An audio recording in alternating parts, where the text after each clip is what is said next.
فاذكروني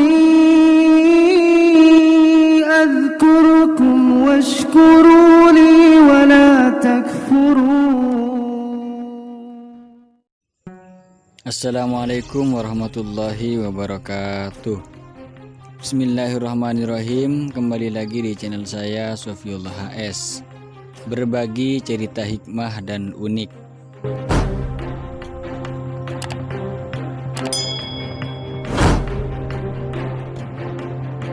Nama Syekh Nawawi Banten sudah tidak asing lagi bagi umat Islam Indonesia. Bahkan sering terdengar disamakan kebesarannya dengan tokoh ulama klasik mazhab Imam Syafi'i, namanya Imam Nawawi. Melalui karya-karyanya yang tersebar di pesantren-pesantren tradisional yang sampai sekarang masih banyak dikaji, nama Kiai asal Banten ini seakan masih hidup dan terus menyertai umat, memberikan wejangan ajaran Islam yang menyejukkan.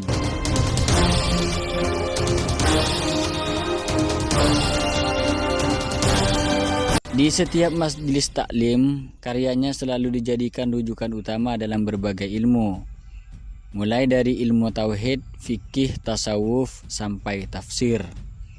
Sebagai tokoh kebanggaan umat Islam di Jawa, khususnya di Banten, umat Islam di Desa Tanara, Tirtayasa, Banten setiap tahun di hari Jumat terakhir bulan Syawal selalu diadakan acara haul untuk memperingati jejak peninggalan Syekh Nawawi Banten.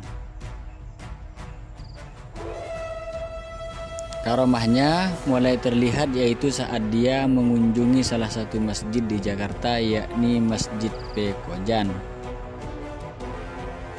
Masjid yang dibangun oleh salah seorang keturunan cucu Rasulullah SAW, Sayyid Utsman bin Aqil bin Yahya Al-Alawi.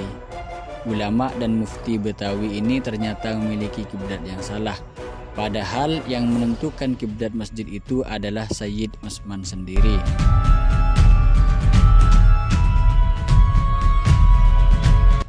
Tak ayal saat seorang anak remaja, Muhammad Nawawi, yang tak dikenalnya menyalahkan penentuan kiblat, kagetlah Sayyid Utsman. Diskusi pun terjadi dengan seru antara mereka berdua. Sayyid Utsman tetap berpendirian kiblat Masjid Pekojan sudah benar. Sementara Nawawi yang saat itu masih remaja berpendapat arah kiblat mesti dibetulkan. Saat kesepakatan tak bisa diraih karena masing-masing mempertahankan pendapat dengan keras, Nawawi remaja menarik lengan baju Sayyid Utsman, dirapatkan tubuhnya agar bisa saling mendekat. "Lihatlah Sayyid, itulah Ka'bah tempat kiblat kita. Lihat dan perhatikanlah. Tidaklah Ka'bah itu terlihat amat jelas, sementara kiblat masjid ini agak ke kiri. Maka perlulah kiblat digeser ke kanan agar tepat menghadap ke Ka'bah," ujar Nawawi ketika itu. Sayyid Utsman termangu. Ka'bah yang dia lihat dengan mengikuti telunjuk Nawawi remaja memang terlihat jelas. Sayyid Utsman merasa takjub dan menyadari remaja yang bertubuh kecil di hadapannya ini telah dikaruniai kemuliaan, yakni terbukanya nur basyariyah. Dengan karomah itu, dimanapun dia berada, Ka'bah tetap terlihat.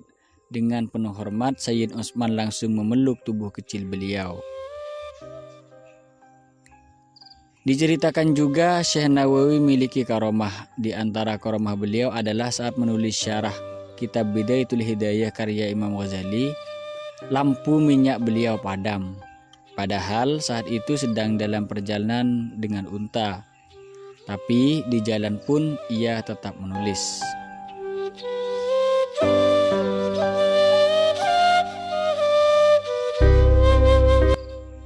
Beliau berdoa, bila kitab ini dianggap penting dan bermanfaat buat kaum muslim, ia mohon kepada Allah Subhanahu wa taala memberikan sinar agar bisa melanjutkan menulis. Tiba-tiba jempol kaki beliau mengeluarkan api, bersinar terang, dan beliau meneruskan menulis syarah itu hingga selesai. Dan bekas api di jempol tadi membekas hingga saat pemerintah Hijaz memanggil beliau untuk dijadikan tentara karena badan beliau tegap, ternyata beliau ditolak karena adanya bekas api di jempol.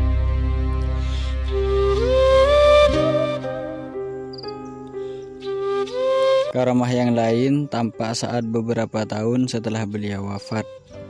Makamnya akan dibongkar oleh pemerintah untuk dipindahkan, tulang belulangnya dan liang lahatnya akan ditumpuki jenazah lain.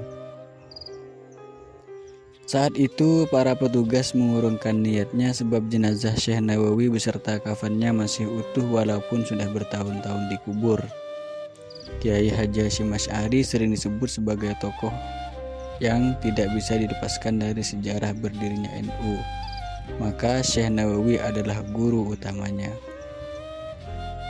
Konon di sela-sela pengajian kitab karya gurunya ini seringkali Kiai Haji Hasyim Asy'ari bernostalgia bercerita tentang kehidupan Syekh Nawawi. Kadang mengenangnya sampai meneteskan air mata karena besarnya kecintaan beliau terhadap Syekh Nawawi.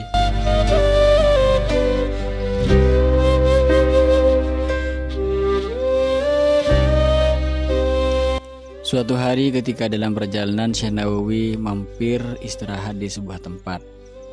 Kemudian dia azan karena akan sholat. Setelah azan ternyata tidak ada orang yang datang. Akhirnya ia qomot lalu sholat sendirian. Syekh Nawawi kembali melanjutkan perjalanan, tapi ketika menengok ke belakang ternyata ada seekor ular raksasa dan mulutnya sedang menganga. Akhirnya diketahui ternyata tadi Syekh Nawawi sholat di dalam mulut ular yang sangat besar itu. Semoga kita bisa mendapatkan barokah dari Syekh Nawawi Al-Bantani dan kita bisa berkumpul bersama beliau di akhirat dalam keadaan masuk surga. Amin Allahumma amin. Assalamualaikum warahmatullahi wabarakatuh.